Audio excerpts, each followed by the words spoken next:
Yeah. Go.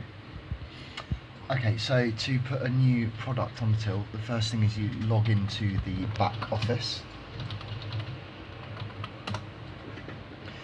When you're in the back office, you go to Sales, Product Management, Products.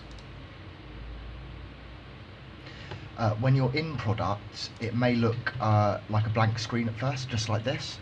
On the right hand side here in View, make sure that you're not in Product View, you're in Tree View. And the main category is Product. So if you expand that by pressing the cross, you come up with all of your sub-products. So in alcohol, you have a secondary product called beer, and within that beer category, you've then got all of your individual beers. So we're going to go and put scones on the system. So you have to first of all, under product, find food.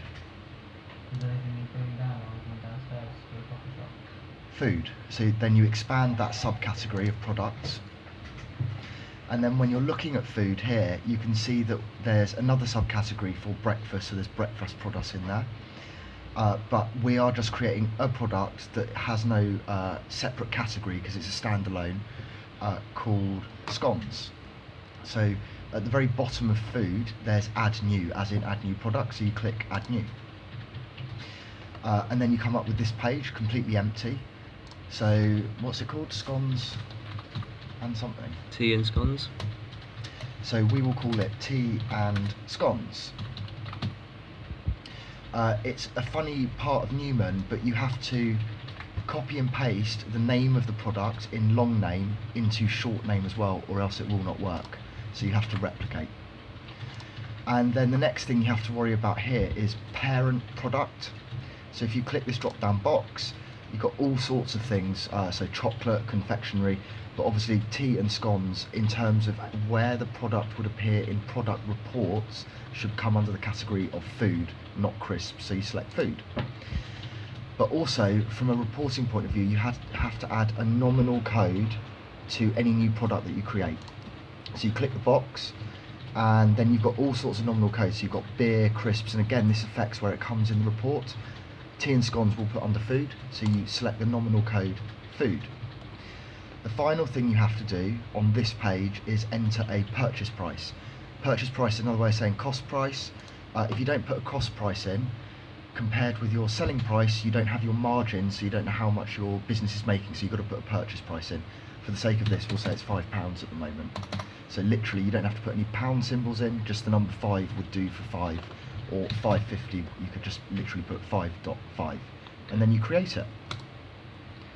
So you've now created a product called tea and scones, and there is a nominal code, and there's a parent product, which I explained before under food, and a cost price or a purchase price of £5.50.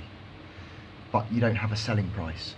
So to create a selling price, as in when you press it on the till, it costs X amount of money, you press pricing. And at the moment, we don't have pricing created. So you click create new. And here you can put in the price it costs. Is it £10.99? So we'll say it's £10.99. So that means that when you press the button on the till, it will now cost £10.99. You can also, after you've created that, add a new price.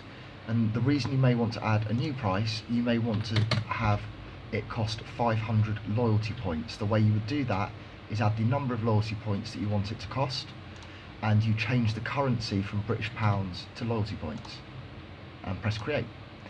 And then you'll see under products, the one you've created called tea and scones, you're in pricing, and so if you click pricing, you've got two prices, £10.99 British pounds and 500 loyalty points.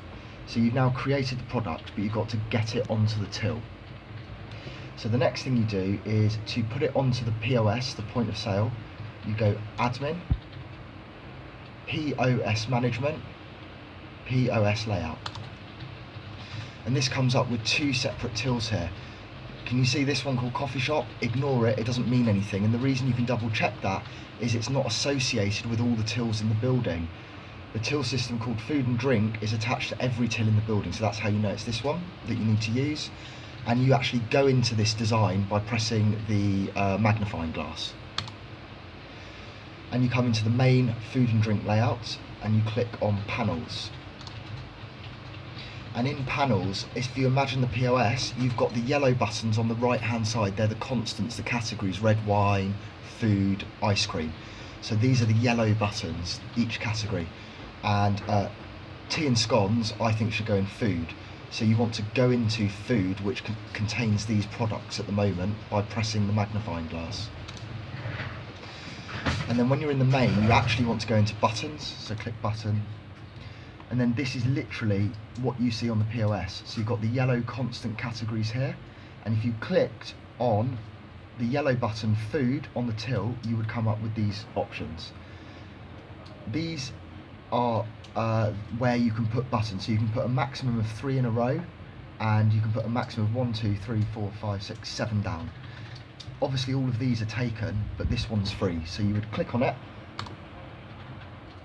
and then you come to this panel here, where on that button you're selecting which product you like. So in product you hit the drop down box, and this is literally a list of every product in the cinema, including tickets. And we want to put tea and scones on it. So if you press tea, it will start on the teas, and you find it somewhere. Tea and scones. Create. And there it is. The final thing you've got to do is you've got to update the system. To update the back office, you go admin, venue management, venues.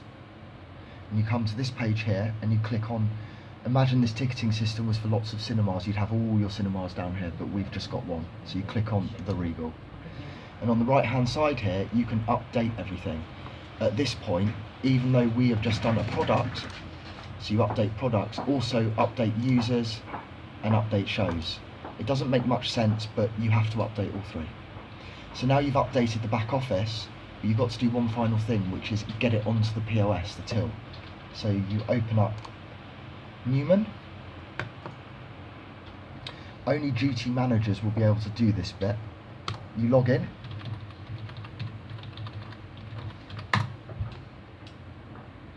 And rather than going to sales, go into admin. And then you want to update the POS, so get updates from back office. And at this point, we're not doing a user as in a new employee, we're not doing a show as in a film or a live event, we're doing a product, so you update products. And this working box pops up. Sometimes this can be a bit flaky, and it may come through as a fail. The only way to deal with it is just keep clicking continue or carry on, and eventually that update will happen. But at this point, you just have to wait. If you're updating for a film or a new live event, after this update has completed, it would automatically go onto the till. But there is one final complication when you're adding products, as in you want to create a button that people can push on the till.